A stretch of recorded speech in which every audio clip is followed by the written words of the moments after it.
Back in 1987, I was riding a typical road bike, and I had a gentleman who had developed the first Aero bar give me a call, come to my office and say, hey Dave, you've got to try these bars. You're going to be so aerodynamic and so much faster than your competitors.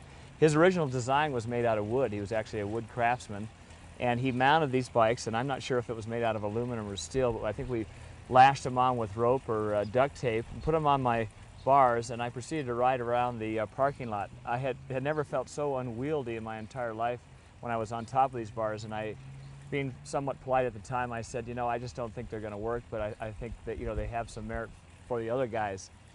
About 6 months later, all my competitors had them, and Dave Scott was left in the dust on the bike. The Aero bars make a big difference. So I'm going to try to point out a few things in the Aero position that you can really use to sort of accommodate your body type and hopefully maximize your potential and your efficiency. Let's just start on the back end first. Julie, I'll have you stop here just for a second.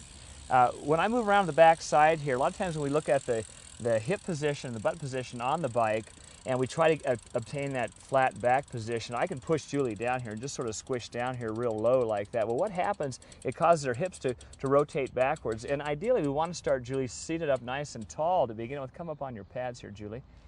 And as she's seated up here, we just want to sit hard on her sit bones. So I'm going to pull her back just slightly here, and then if I just fold her right at the navel, so she's just going to bend over right at the navel, but keeping her hips fixed. So go ahead and come down on your Aero bars.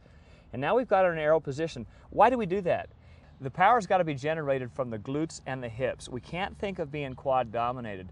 Now what happens is if we move Julie forward on this seat and actually slide her forward and try to push her down just a little bit, the load is transferred to the outside of the leg, the vastus lateralis in here. The leg muscle's real strong, but it's not as strong as the glutes. And we've got to make sure, again, that the glutes are the firing system and they lead to the quads and then the lower legs. So we're going to bring Julie back into her pelvic position where she sets her hips. So let's keep moving forward here. When we look at Julie's on the front end, we can take her in this forward position. And one thing to notice is just her flexion at her elbows. We should be about 110 to 90-degree flexion at your elbows.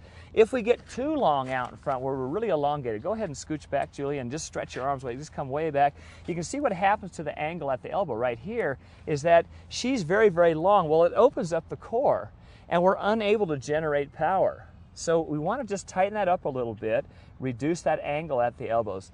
The reach out in front, the hands should be nice and relaxed. We don't want to feel as though we're doing the death grip on the front end of the handles. Her eyes should be looking forward and slightly down because this maximizes the Aero position. Now what happens if you're not comfortable? Well, if Julie starts screaming about 30 or 40 minutes into the bike ride, her low back starts to hurt, her hips start to bother, her upper traps up here start to bother her. What can we do? There's a couple simple things that we can start with, and one is just to check the pad height with the seat height. So Julie, if you can just stand up for a second and come off your saddle.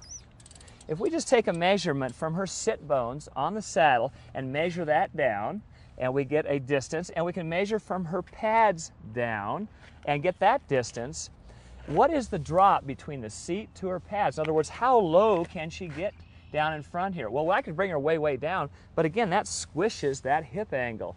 So the optimum range really depends on hamstring, low back flexibility, and the range is between about 1 to 4 inch drop. And one little simple remedy just to try to get a feeling of whether or not you are in a comfortable position is to put a washcloth underneath her elbow pads just to give a little bit of elevation. And that can bring it up.